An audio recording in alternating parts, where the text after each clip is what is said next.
Hello YouTube and welcome back to World of Warships with Wadres yet again. And today's video comes to you with another French destroyer line review. This time I will be covering the Tier 6 French destroyer, the Guepard. And, well, let's just say that the little bit of time that I've been working with this ship has definitely been very interesting so far. Certainly not as interesting as my first couple of attempts in the Jaguar, primarily because I actually remembered to equip the actual hull modules and everything before I even took her in for the first battle. And I also got my commander set up, and I also switched in my premium consumables. So, yeah, that makes a huge difference. Overall, she's a nice little ship. Her main battery has a 5.9 second base reload, and this is actually after switching on the main battery mod 2, which increases the reload time by 5%. So her base reload is actually just a little bit faster than that, but I figured I kind of needed the turret rotation time with a base rotation of 22 seconds for 180 degrees, as opposed to the reload time. And of course, this is also with the fully upgraded range module, which has her out to 13 kilometers as her base, well, I can't exactly base, but her fully upgraded hull statistics. Her torpedoes are nice with an 8-kilometer range. They have a good 68 knot speed, do 14,900 damage roughly, and they are seen by enemies on the surface at 1.4 kilometers. They're nice torpedoes. They do reload in 90 seconds, though, so it is kind of going to be one of those things where you're probably not going to be spitting your torpedoes off too terribly often. But considering these ships are built more for their artillery platform than anything else, that's pretty much where a lot of your attention is going to be focused. Her AA suite is not really great. I mean, she is still a mid-tier DD at least. So, I mean, her AA is at least usable, but don't expect to be knocking aircraft out of the sky left and right. As far as her maneuverability, she reaches 37.8 knots. She has a 680-meter turning circle and a rudder shift after use of rudder mod 1 to, or is that rudder mod 2, to kick her rudder over at 3.3 seconds.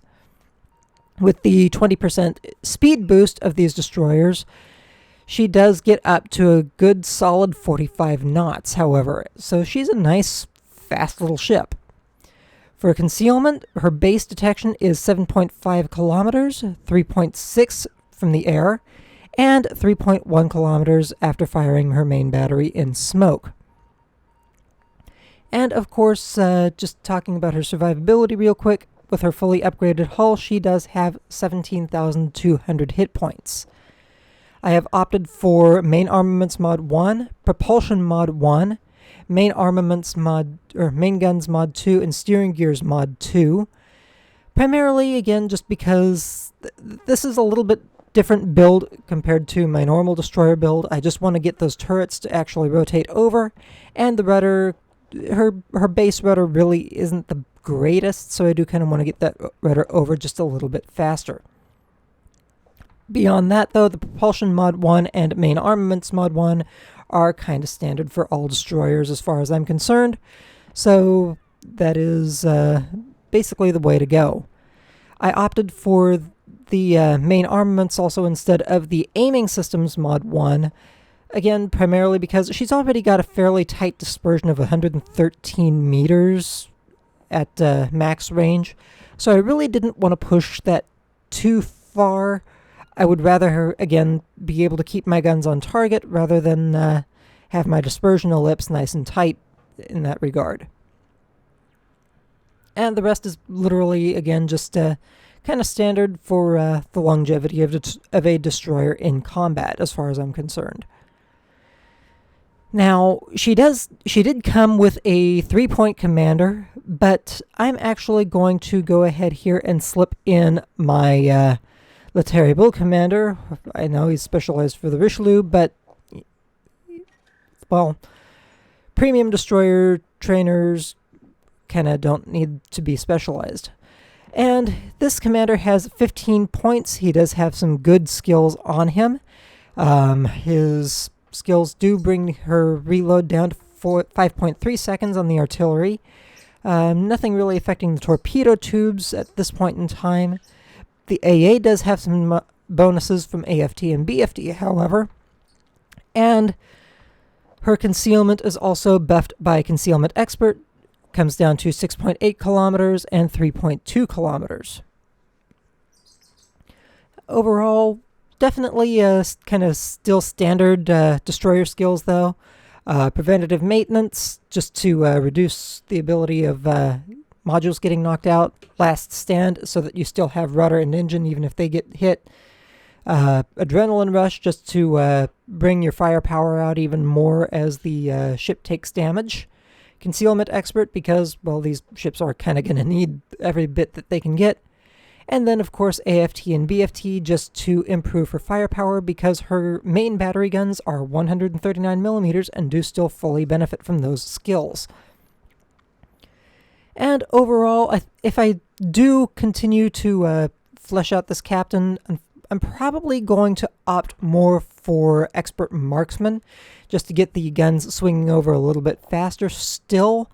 The other option would be Torpedo Armament Expertise, but again, these guns rotate a little bit on the slow side, so I would definitely recommend more Expert Marksman and maybe another one-pointer skill, but that's really about it to get up to a 19-pointer.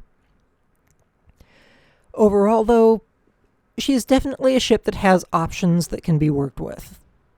The one thing that you do have to consider is that she is a destroyer without smoke, so concealment is definitely going to not be her strongest suit, especially as soon as you open up your guns. Now, first match that I take her into here, I am at least marginally equal here, but it is what it is. Sorry for the yawn there. I didn't get an incredible amount of sleep last night. So, nothing against the video or saying that the video I find to be boring. It's just that, again, I didn't get an incredible amount of sleep last night, and it's kind of probably going to be biting me in the ass all day long. Anyway, this overall, I do have to say, again, this is a nice little ship. She's definitely got some things that are going for her, but I mean, you're just kind of gonna have to see her in combat to see her strengths and weaknesses in full. She does have one nice little bonus over her predecessor, the Jaguar, in the simple fact that at Tier 6 she gets access to the main battery reload booster. So as long as you play your cards right, you can get into positions and really just do extensive amounts of damage to destroyers and potentially even cruisers at in a reasonably short amount of time. Now, you only really get maybe 4 or 5 reloads in the course of time that the main battery reload booster is active, but again, these are nice, hard-hitting 139mm guns. So, again, you can spit out a good chunk of damage in a very, very short amount of time. Did almost have a little bit of a run-in with the friendly Icarus there, but I mean, we still missed by a fairly good margin, so probably not really worth even mentioning.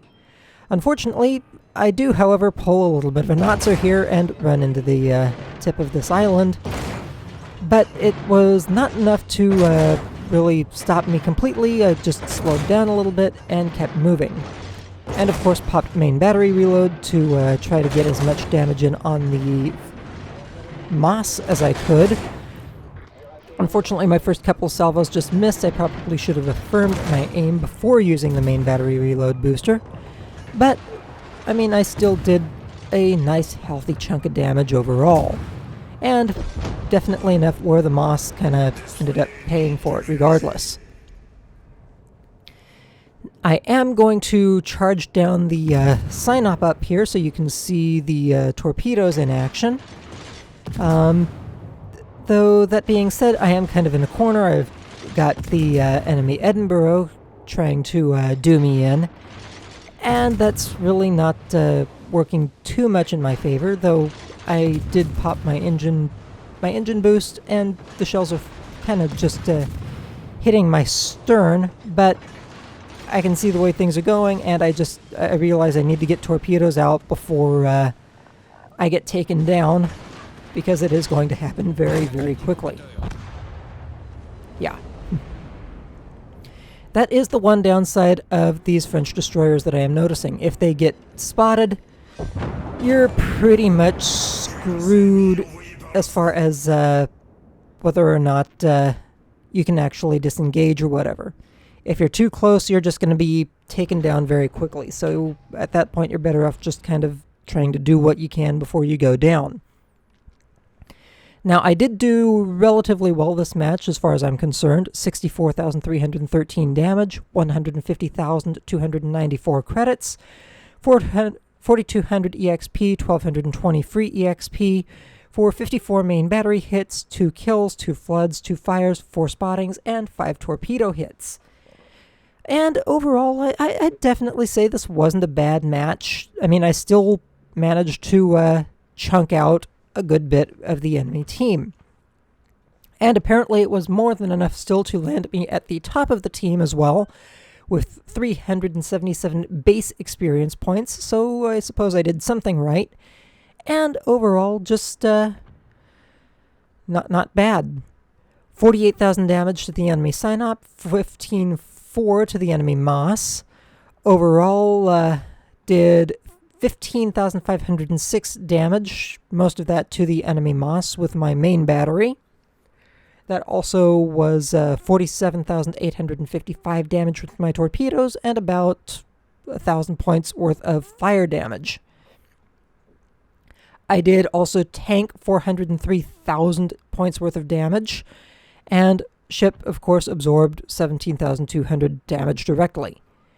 As far as overall income, that was 88,951 credits, and Commander earned 7,476 EXP. Now, this is also with a whole bunch of modifiers on there that I opted to drop in. So, after the modifiers are taken off, I suppose, that's still, what, a good 20,000 credits that would have been earned for the match, even without the bonuses. And the commander probably would have earned a good, say, 1,200 EXP on top of about 1,200 EXP from the ship. So, I mean, these are still relatively reasonable mid-tier results as far as I'm concerned, and certainly nothing to sneeze at. And, yeah, lots of modifiers. As usual with my review series, I do like to try and do 3 battles, and these are, of course, the first 3 battles back-to-back. I do have some good experience with the French destroyers so far, though, with the Aigle and especially the Le Terrible, as far as I'm concerned. I know others have disagreements about that. But overall, I mean, the nice thing is these ships do tend to operate very much the same as the Le Terrible and the Aigle. So there is at least some base of experience already there, and it's nice to be able to reinforce that with the actual mainline gameplay. Now, one of the things that you are kind of going to notice about these 3 matches, and I don't know if it was just due to the matchmaker or whatever, or just the simple fact that I basically just started playing the destroyer instead of really trying to test. And maybe that's the difference, but all 3 of the matches that I had in this ship to start her off with last night, they were very consistent, and even the 4th match that I had after doing my recording and everything was all 4 of the matches. The overall earnings were very consistent, to say the least. The credit earnings, the damage may not have necessarily been consistent, but the overall earnings definitely were very consistent. I was averaging about 151,000 credits for a match, regardless of the amount of damage done, and just I was having some, again, very good, consistent overall match results.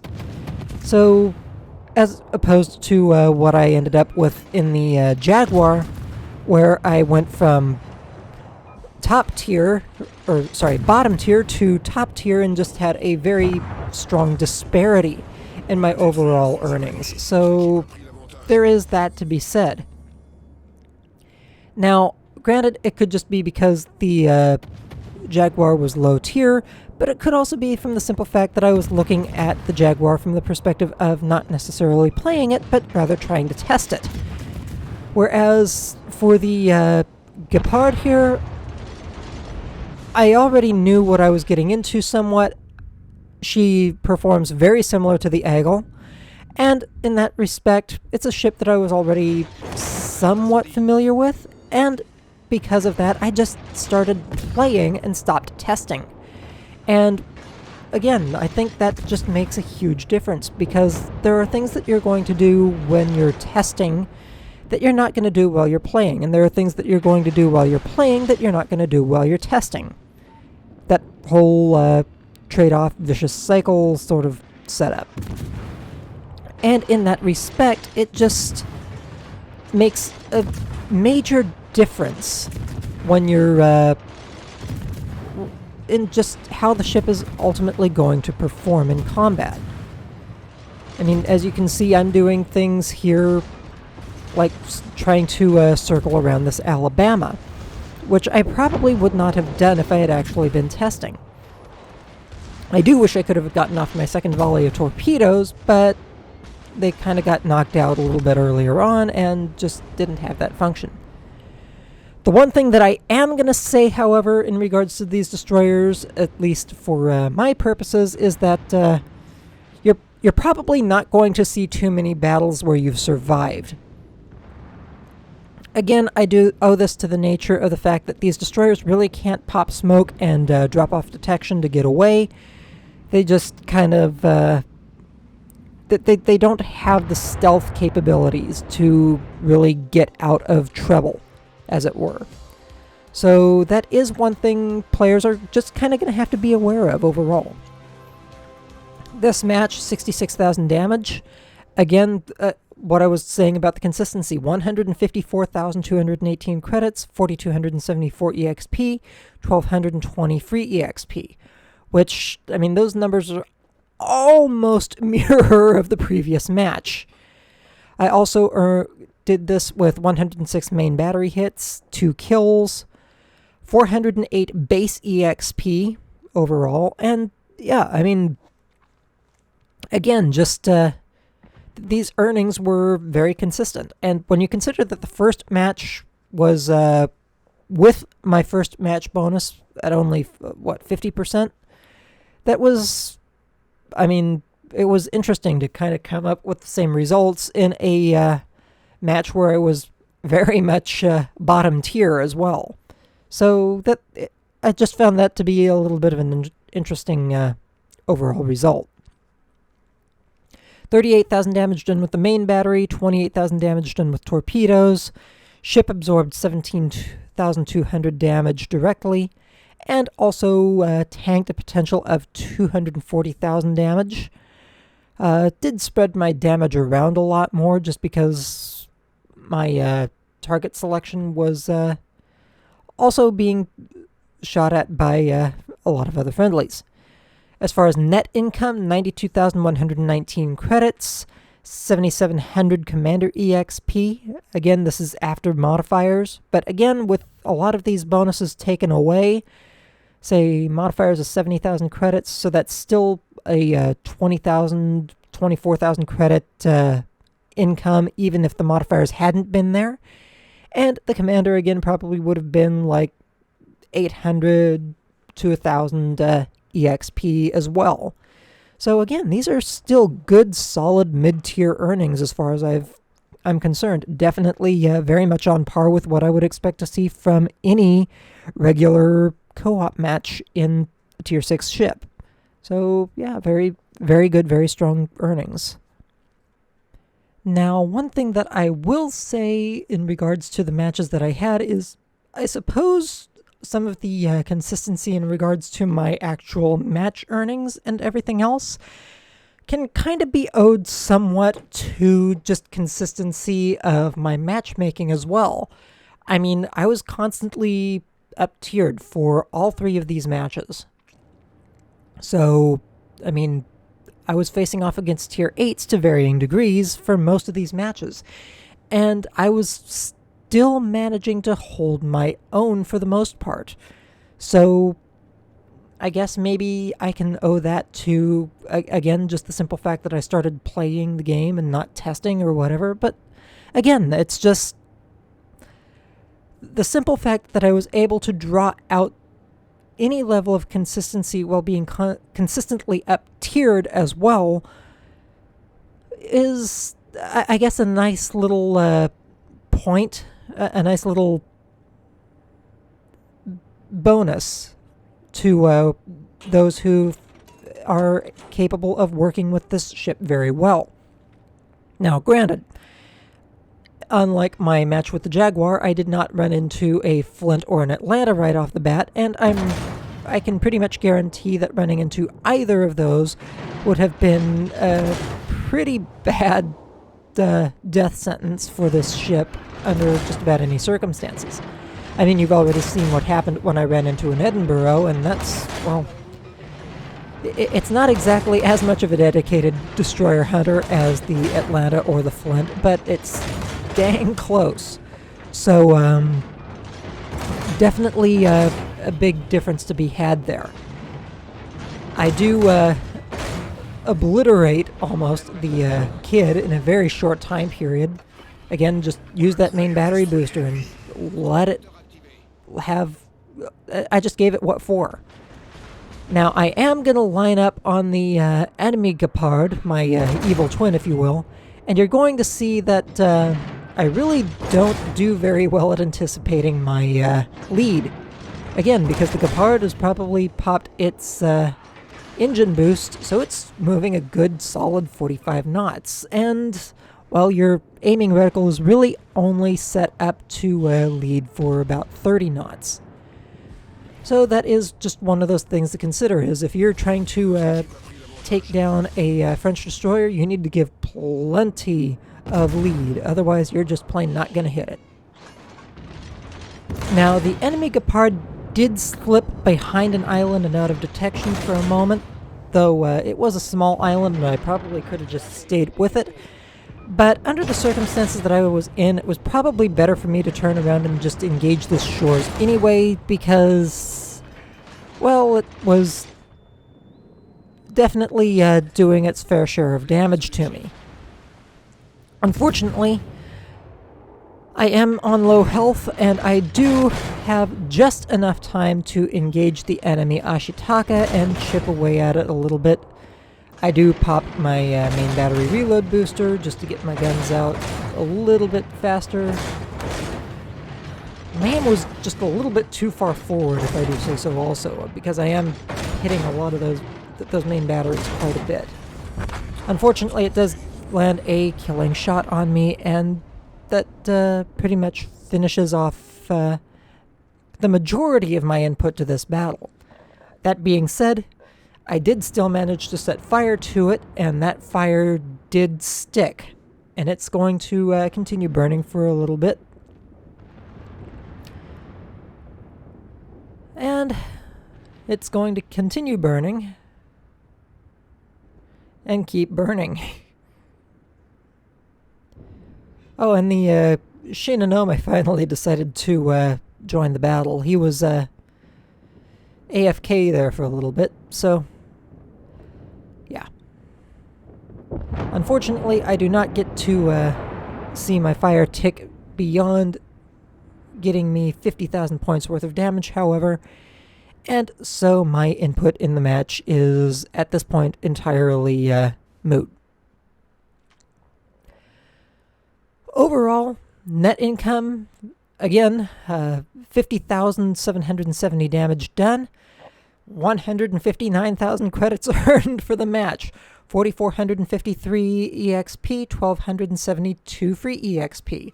Again, there's your consistency for you. I don't think I earned less than 159,000 credits in this ship so far.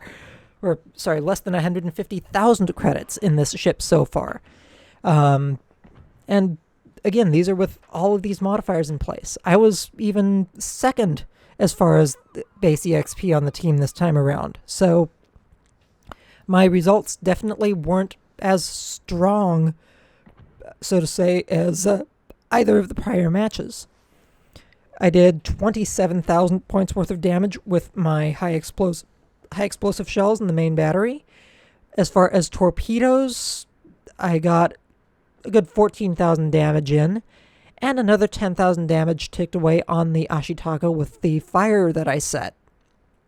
As far as potential damage, I tanked 308,000 points worth of damage, and of course the ship absorbed its full health of 17,200 hit points. And again, that comes to what I was saying a little bit earlier about these ships probably not having the greatest survival rating simply because they can't really break contact as well as other destroyers to just kind of run and get out of dodge. So that, again, is just one of those things that players are probably just going to end up having to get used to, is just a low survival rate in these ships.